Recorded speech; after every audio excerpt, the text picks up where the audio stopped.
In a world where Sonic the Hedgehog paved the way for Five Nights at Freddy, something remarkable has occurred. The Hollywood film adaptation of Five Nights at Freddy shattered box office numbers, and it being the highest grossing horror film of 2023, capturing hearts of millions of fans worldwide. It was a celebration of Easter eggs, memes, and impeccable fan service, creating an unforgettable atmosphere. This achievement owes so much to the unwavering support of the fantastic Five Nights at Freddy's community, yet it's also worth noting that Sonic the Blue Speedster himself may have played a role in this success, adding to the movie's charm and appeal. The film excelled in every aspect, even in the face of negative critics and just those who didn't quite connect with it.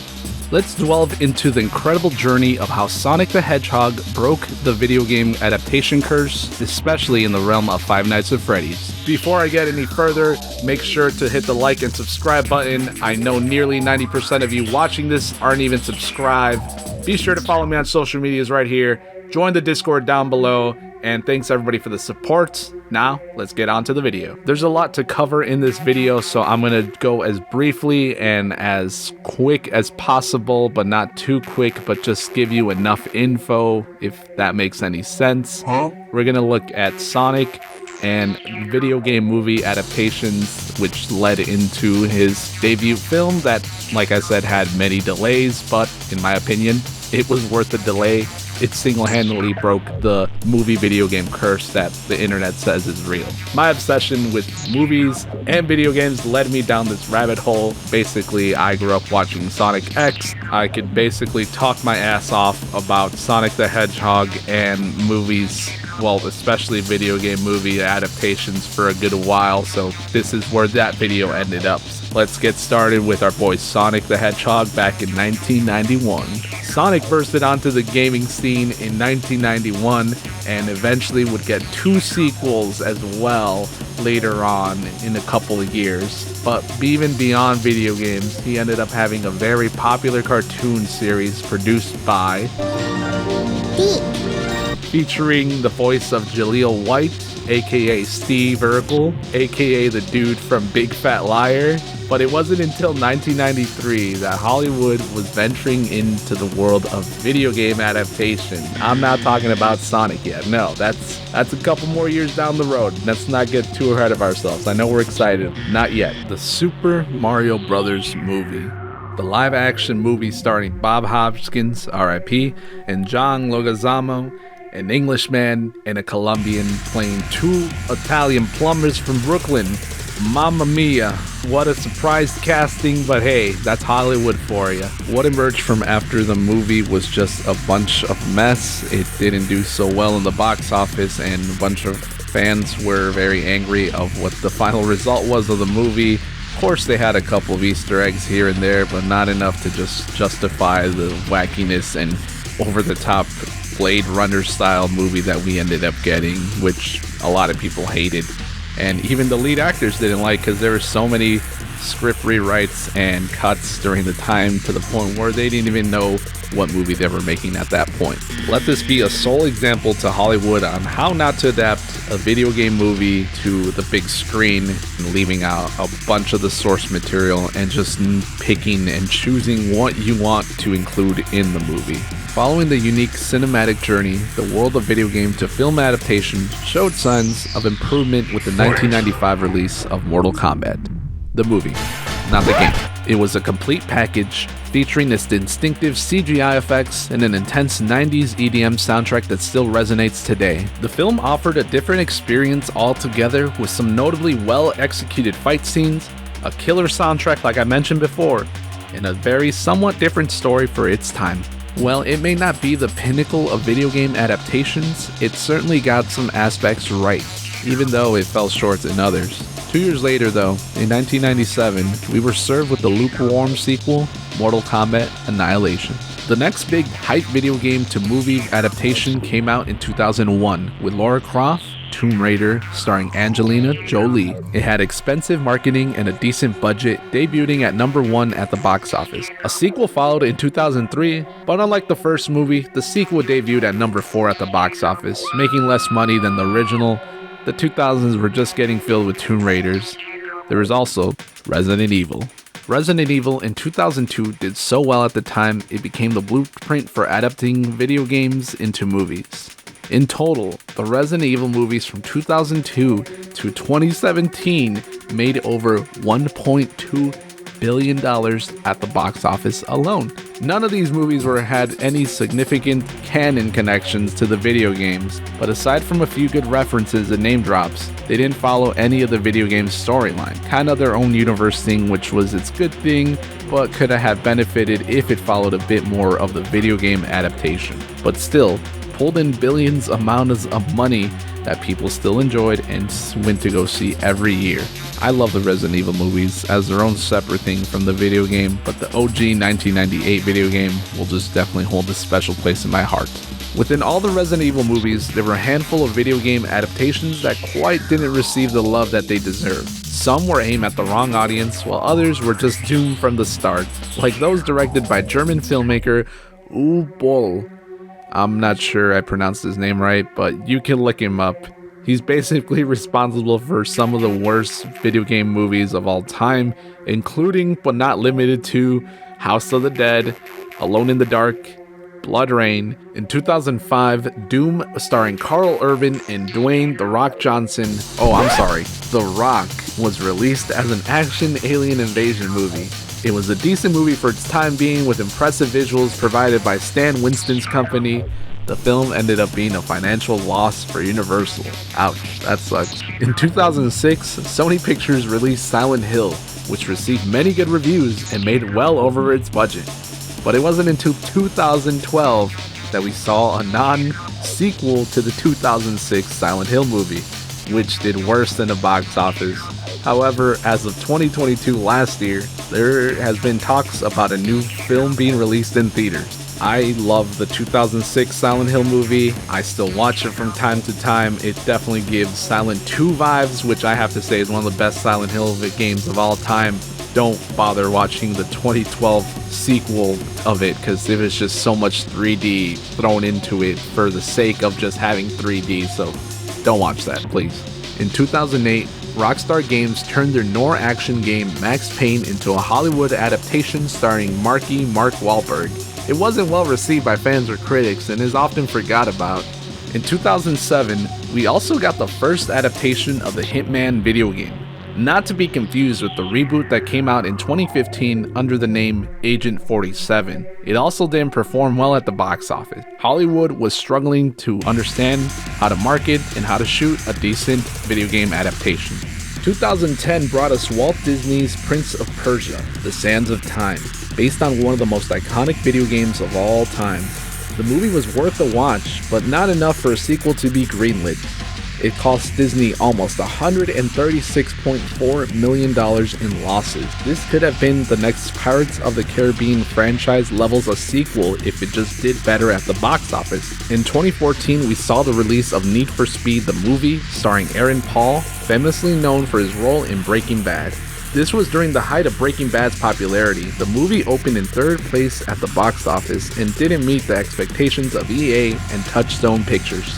Poor Aaron Paul. This movie could have just greenlit him into more movies, but honestly, he's just doing his own thing, and I love him as Todd in BoJack Horseman. Many people enjoyed his performance, but overall the movie lacked in just keeping the viewers engaged. 2016 was a big year for animated films, and two unlikely video game adaptations turned into full-length feature animated films in theaters. If you were to tell me back in 2009, I would have thought you were crazy. These two films being Ratchet and Clank and the Angry Birds movie. Yes, that Angry Birds. And yes, Angry Birds got a sequel greenlit just 3 months after the first movie premiered. Ratchet and Clank came out in April 2016, while the Angry Birds movie was released in May of 2016, around the same time. It's incredible to think that how these adaptations turn into animated movies for theaters. If the Ratchet and Clank movie would have been successful, we might have gotten to see a Spy Cooper movie. Hollywood was starting to find a little bit of the rhythm in the video game adaptation world now. June 2016, Warcraft, based on Blizzard's hit MMO World of Warcraft, hit theaters and nearly lost $200 million. It did perform well overseas in China, but not here in the United States, unfortunately. I gotta see the movie, and as someone who vaguely doesn't understand much of Warcraft lore, I enjoyed the movie. The performances were great, everybody did such a great job, and the CGI was top notch. I mean, it's like Avatar levels good. Overall, this movie didn't do so well in the box office, wasn't met with the reputation that it should have gotten, and also screw Blizzard for all the that went down last couple of years. If you know, you know. In December of 2016, we ended up getting the Assassin's Creed movie, which was decent, but fell short of the storytelling that the games did so much better job at, such as Brotherhood, Black Flag, including 1 and 2. This wasn't much of a difference. Performances were alright, but somehow they just missed the mark on this movie. People tend to forget that this actually did happen a couple years ago, and well, that just goes to show that the movie wasn't so good. In April of 2018, Rampage starring Dwayne "The Rock" Johnson was released, based on the 1986 video game of the same name with a less goofy storyline. This was another decent movie, becoming the 4th highest grossing video game adaptation. It's worth a watch, but I have to admit, the Rampage video games are more enjoyable because they embrace the silliness.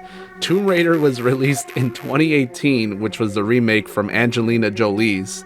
It was based on the 2013 game of the same name, which I would have to say is the greatest Tomb Raider game of all time. The movie was okay.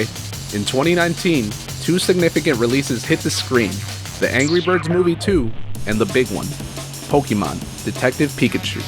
It shattered box office records, boosted a star-studded cast, and featured one of the most beloved characters of Pokemon of all time, Pikachu. It was a true triumph, and if you're a Pokemon fan and have yet to see it, you're missing out. I need a sequel ASAP, please. It's been dead silence for a couple years. We'll see if we'll eventually get a sequel, but I'm hoping. Finally, in 2020, the live-action Sonic the Hedgehog movie arrived. The intentional design of Sonic was met with widespread criticism, hence the mention of Ugly Sonic. The backlash was so intense that the studio decided to delay the movie and change Sonic's appearance. The redesign paid off for a massive improvement. It was so good that it justified the $5 million spent on the redesign. Listening to the audience rather than relying solely on test audiences, which sometimes can be made up of studio employees as family, was key to the movie's success. Five Nights at Freddy has one of the biggest and fastest growing fan bases, even though the game was released in the 2010s and Sonic has been around since the early 90s, with numerous media, games, and 2 movies. FNAF has not had as much exposure, but has achieved impressive success, transforming an indie game into a $1 million franchise in such a short time. It continues to attract new fans and expand the new games with an upcoming feature film that tracks to become the highest grossing horror movie of 2023. Now let me explain how Sonic played a role in the success at Five Nights at Freddy's. When the first Sonic trailer dropped, people were horrified by Sonic's design, as I mentioned earlier. The trailer and the use of Coolio's Gangster's Paradise garnered immense backlash. This willingness to listen to the audience, a practice often overlooked in the world of movie making, was a pivotal factor in the film's success. The FNAF movie went through so many rewrites, and, well, I wish I could delve into all of them. It would consume more time than I intended. However, I encourage you to explore those various ideas. Some were bold, some were weird, some were questionable. I'm content with the final product. It delivered a great, solid PG-13 horror movie, while an R-rated cut similar to Megan would have been intriguing. This movie was conceived into PG-13 audience in mind, considering that the audience for FNAF has been growing up with the video games on GameJolt and watch YouTubers like Markiplier and MatPat play or talk about FNAF for the first time. The entire movie was crafted for the fans. It empathized child-friendly horror media, as I discussed in a previous video. I encourage you to watch it if you haven't already.